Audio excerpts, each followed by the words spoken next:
आप देख रहे हैं अपना बिहार और आपके साथ मैं हूं विवेक। बिहार में जातिगत जनगणना होगी और इस बात के संकेत बिहार के मुख्यमंत्री नीतीश कुमार ने दिए हैं। सीएम ने कहा है कि जातिगत जनगणना कैसे कराई जाए यह सर्वदलीय बैठक में तय किया जाएगा। हम जल्दी हमने बात कर लिया है, डिप्टी सीएम को भी कह दिया है और कह दिया वो बात करेंगे अपनी पार्टी के लोगों को, बाकी सब लोगों से बातचीत हो गई।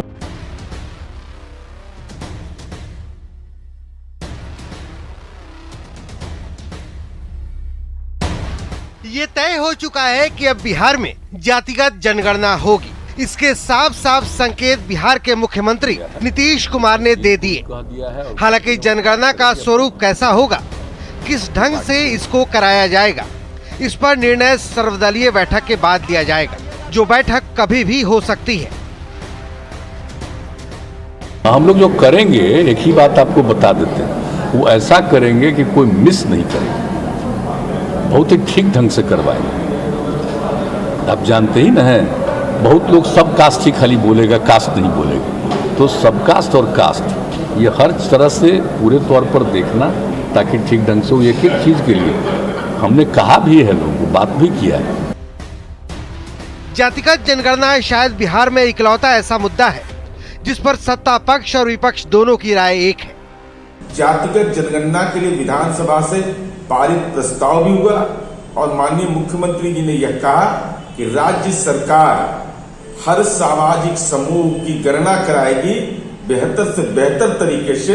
यह निश्चित रूप से बिहार में समाज के हर तबके के विकास के लिए एक महत्वपूर्ण घटनाक्रम होगा। और आज मुख्यमंत्री जी ने जातिगत जनगणना कराने का निर्णय बिहार में लिया है।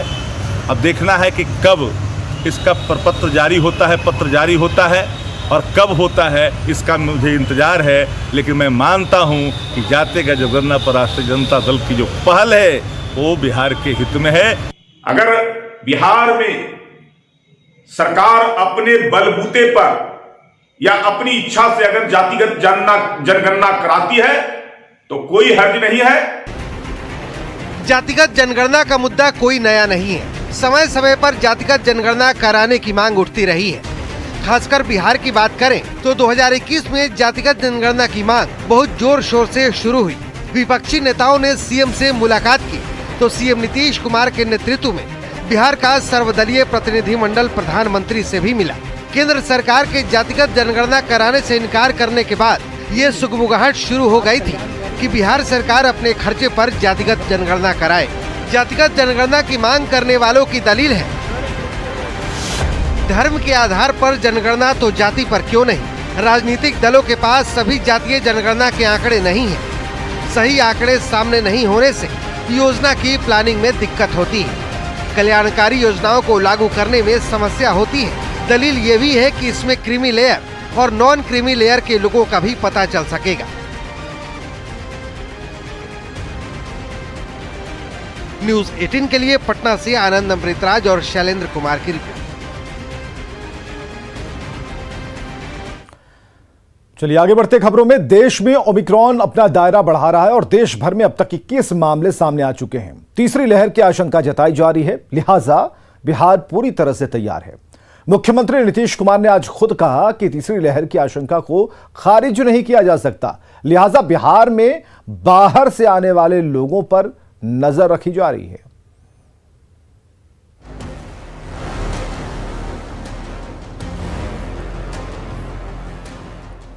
पटना के कोने कोने का सैनिटाइजेशन।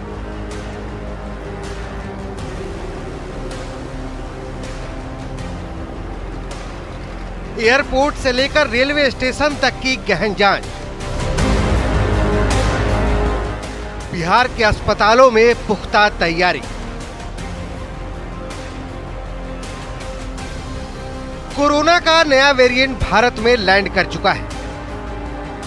देश भर में 20 से ज्यादा मामले आ चुके हैं, लिहाजा बिहार सरकार भी पहले के मुकाबले ज्यादा अलर्ट मोड में आ चुकी है। चारों तरफ करना है, नहीं करेगा तो मुश्किल होगा ना। हाँ, तो अगर पता चलेगा नहीं किसी के बारे में नहीं तो फिर तो मुश्किल ना होगा। ये सब तो हो सकता है ना, कभी भी हो सकता है कि पता चला कि कोई बाहर से आया है, जानकारी नहीं मिली, और उसी से कुछ निकल जाएगा तो खतरनाक तो हो ही जाएगा। इसलिए इसी पर तो ज़्यादा सजग रहना ही पड़ेगा। हाँ, तो ठीक इसी पर तो रखा गया है कि नहीं, एक एक चीज़ पर नज़र रखें। कल होकर के ज़रा सा भी कोई इधर उधर कर देगा, पूरी जानकारी नहीं मिली तो उसके चलते कुछ भी हो सकता है। और अब जब दुनिया के डिफरेंट मुल्कों में कुछ कुछ मिल रहा है और अपने देश में भी कुछ जगहों पर मिल गया, तो अब इसके लिए तो हम लोगों को पूरे तौर पर सजग रहना और सजग है। पहली और दूसरी लहर के बाद अब तीसरी लहर की आशंका जताई जा रही है। ऐसे में ओमिक्रॉन को रोकना बेहद जरूरी है। तमाम तैयारियों के साथ साथ विदेश से आने वाले लोगों पर खास नजर रखने के निर्देश दिए गए हैं। राज्य में बाहर से आने वालों की टेस्टिंग और ट्रेसिंग पर खास ध्यान रखने के लिए कहा गया है। विदेश से आने वाले लोग हैं, खास करके वैसे देशों से जहां ओमिक्रॉन वेरिएंट मिल गया है, वैसे देशों से आने वाले लोगों की बहुत ही सघनता के साथ जांच की जाए, सतर्कता रखी जाए। और बिहार के अंदर जो तीनों हवाई अड्डा है, उन तीनों हवाई अड्डों पे किस प्रकार से अधिक ऐसे लोगों को चिन्हित करके उनको जांचा जाए। ओमिक्रॉन के बढ़ते दायरे के बीच ऐसी तस्वीरें भी चिंता बढ़ा रही हैं। बाजार में, चौक चौराहों पर, गली मोहल्लों में लोगों के चेहरे पर मास्क का नहीं होना ओमिक्रॉन के खतरे को बढ़ाता है। जाहिर है हमारी थोड़ी सी लापरवाही भारी पड़ सकती है। न्यूज़ 18 के लिए पटना से शैलेंद्र कुमार और आनंद अमृतराज की रिपोर्ट। 14 दिनों बाद मुजफ्फरपुर के आई हॉस्पिटल में हुए आंख कांड में बड़ा खुलासा हुआ है। जांच रिपोर्ट में हॉस्पिटल के ऑपरेशन थिएटर का चौंकाने वाला सच सामने आया। जांच रिपोर्ट में यह भी साफ हो चुका है कि ओटी की लापरवाही की वजह से लोगों की आंखें निकालनी पड़ गई। जांच रिपोर्ट में और क्या खुलासे हुए, पूरी खबर इस रिपोर्ट में। बुझाता है ना एकदम ना, आँख गायब है, दिखाई नहीं दे रहा है। आँख के बदले आँख चाहिए ना, तो जीवन जीविका चाहिए। ये तस्वीरें 4 दिसंबर की हैं, जब 65 लोगों की जिंदगी में अंधेरा करने वाला मुजफ्फरपुर के आई हॉस्पिटल के ओटी, कार्यालय और दवा दुकान को 12 दिनों बाद सील कर दिया गया था। ताला मारकर लाल कपड़ा बांधकर ठप्पा लगा दिया गया था। ओटी से सैंपल लेकर जांच के लिए भेज भी दिया गया था। लेकिन 2 दिनों बाद जो रिपोर्ट सामने आई है वो हैरान करने वाली है। ओटी का जो है स्वाब लेके भेजे थे अलग अलग जगहों से, और उसमें जो है 2 तरह के बैक्टीरिया पाया गया है। एक सुडोमोनास है, दूसरा स्टेफाइलोकोकस है। ये दोनों बैक्टीरिया जो है काफ़ी विरुलेंट होता है और 1 से 2 दिन में काफ़ी डैमेज कर देता है। तो अभी तक तो यही रिपोर्ट आया है उसका। और अभी पता चला कि SKMCH में जिनकी आंखें निकाली गई थी, तो उनका भी जो जांच किया गया सैंपल का, उसमें भी यही दोनों बैक्टीरिया जो है पाया गया है। इसलिए यह स्पष्ट है कि ये जो भी हुआ है ओटी के इन्फेक्टेड होने के कारण से हुआ। मतलब साफ है कि आई हॉस्पिटल के ओटी में खतरनाक बैक्टीरिया मौजूद था। ऑपरेशन थिएटर से ही लोगों की आंखों में इन्फेक्शन हुआ। ऑपरेशन थिएटर के मानकों का बिल्कुल भी ध्यान नहीं रखा गया। दरअसल 22 नवंबर को मुजफ्फरपुर के आई हॉस्पिटल में 65 लोगों की आंखों में मोतियाबिंद का ऑपरेशन हुआ था। ऑपरेशन के बाद 20 से अधिक लोगों की आंखों की रोशनी चली गई। इन्फेक्शन की वजह से 15 लोगों की आंखें निकालनी पड़ गई। जिस ऑपरेशन थिएटर में लोगों का ऑपरेशन किया गया था, उस ओटी में ही खतरनाक बैक्टीरिया मौजूद थे। जाहिर है लोगों की जिंदगी के साथ बड़ी लापरवाही बरती गई है। हैरान करने वाली बात यह भी है कि 22 नवंबर को एक दिन में 65 लोगों की आंखों का ऑपरेशन करने वाला डॉक्टर एनडी साहू अभी तक फरार है। न्यूज़ 18 के लिए मुजफ्फरपुर से प्रियांक सौरभ की रिपोर्ट। शराबबंदी के बावजूद बिहार में कई जगहों से शराब की खेप पकड़ी जा रही है। हालांकि बिहार के मुख्यमंत्री नीतीश कुमार ने साफ कह दिया है कि ना तो शराब बनाने वाले बचेंगे, ना तस्करी करने वाले और ना ही पीने वाले, और सब पर नजर रखी जा रही है।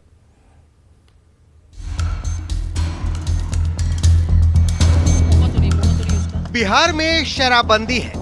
शराबबंदी को लेकर सख्ती भी है। फिर भी न तो शराब का बनना बंद हुआ, न शराब की तस्करी बंद हुई, और न ही शराबियों की नौटंकी पर पूरी तरह लगाम लग पाया। शराबबंदी में सेंधमारी करती इन तस्वीरों को देखिए। नवादा में शराबबंदी के बावजूद शराब बनाई जा रही है, जिन शराब की भट्टियों को उत्पाद विभाग की टीम ने ध्वस्त किया।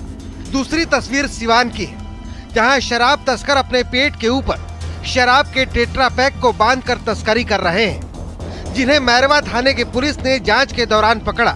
वहीं बगहा में रविवार को एक शराबी ने बीच सड़क पर नौटंकी की, जिसे काफी मशक्कत के बाद पुलिस ने काबू किया। लेकिन इन चंद तस्वीरों से न तो सरकार झुकने वाली है और न ही सीएम का हौसला टूटने वाला है। मुख्यमंत्री नीतीश कुमार ने साफ कर दिया कि अब न तो शराबी बच पाएंगे, न शराब तस्कर बच पाएंगे, और शराब बनाने वाले पर तो कार्रवाई और भी तेज होगी। कुछ तो जगह जगह करता है गड़बड़। अब उसके बारे में तो जितनी सजगता होगी और जितना एक्शन होगा उसी से नियंत्रण, तो उसकी शुरुआत तो बड़ी तेजी से होगी। और हमको पूरा भरोसा है कि फिर इधर जो लगातार काम हो रहा है तो फिर बहुत हद तक ये नियंत्रित। मुख्यमंत्री ने कहा कि ऐसी तैयारी की जा रही है कि जो कोई गड़बड़ी करेगा वो पकड़ा जाएगा और उसकी तस्वीर भी छप जाएगी। अब तो चारों तरफ जान लीजिए कि सीधे ऐसी कोशिश हो जा रही है कि कोई इस तरह से कोई करेगा, ऐसा कोई काम फेंकेगा तो जानकारी मिल जाएगी और उसकी तस्वीर भी मिल जाएगी, कौन इस काम को कर रहा है, कौन गड़बड़ कर रहा है, कहाँ कर रहा है। मुख्यमंत्री की महासमीक्षा के बाद हालात कुछ हद तक बदले हैं। जरूरत है थोड़ी और सख्ती की, साथ में जन जागरण की, जिसके बाद स्थिति पूरी तरह बदल सकती है।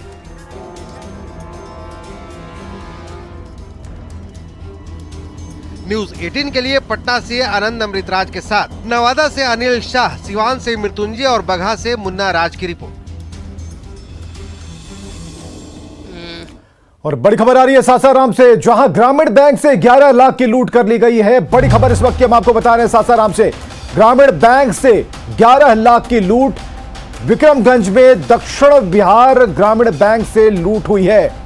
शिवपुर ब्रांच से अपराधियों ने लूटे हैं रुपए और बैंक बंद करते समय अपराधियों ने इस घटना को अंजाम दिया है। सासाराम से इस वक्त की बड़ी खबर,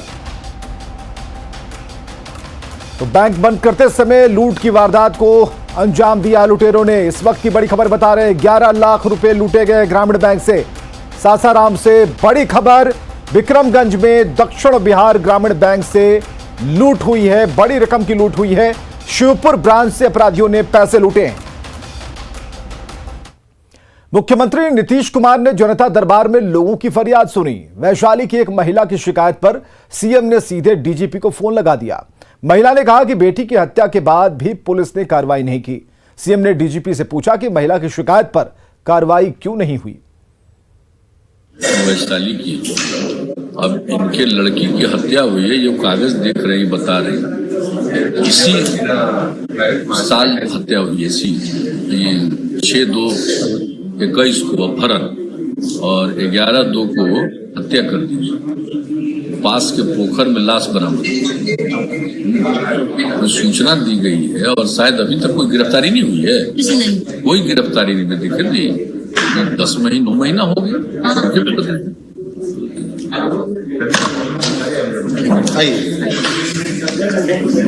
और एक और बड़ी खबर आ रही है सहरसा से, जहां अपहरण का आरोपी मोहम्मद शाहबाज गिरफ्तार कर लिया गया है।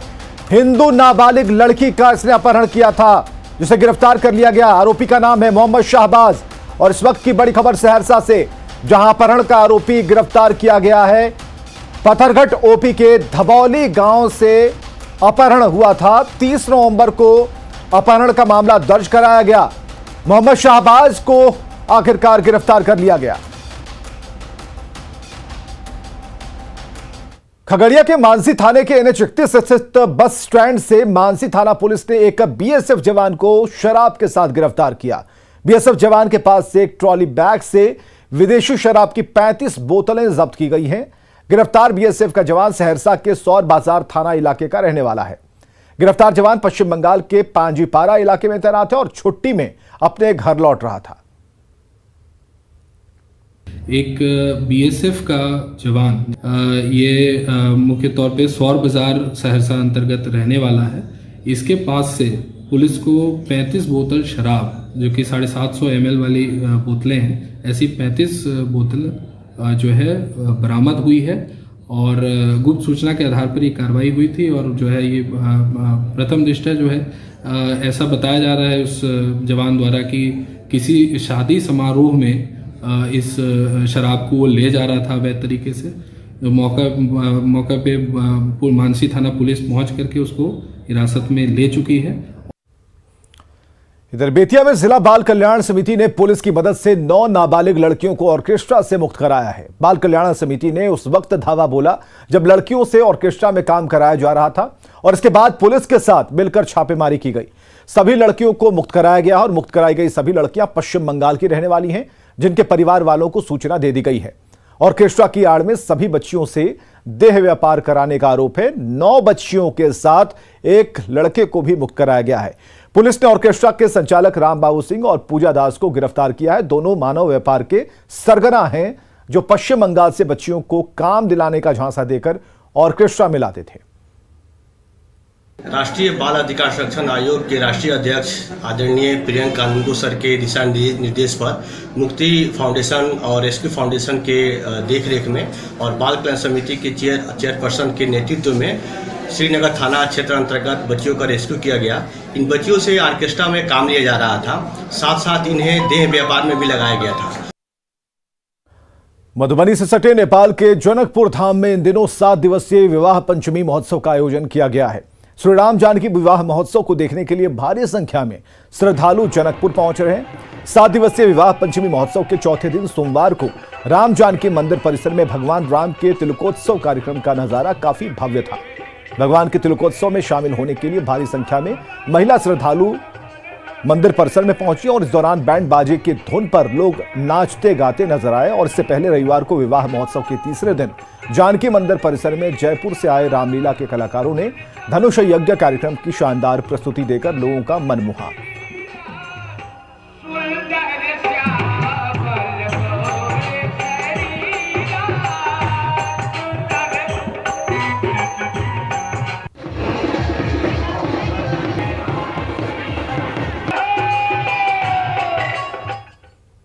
और आगे देखिए जोहार झारखंड।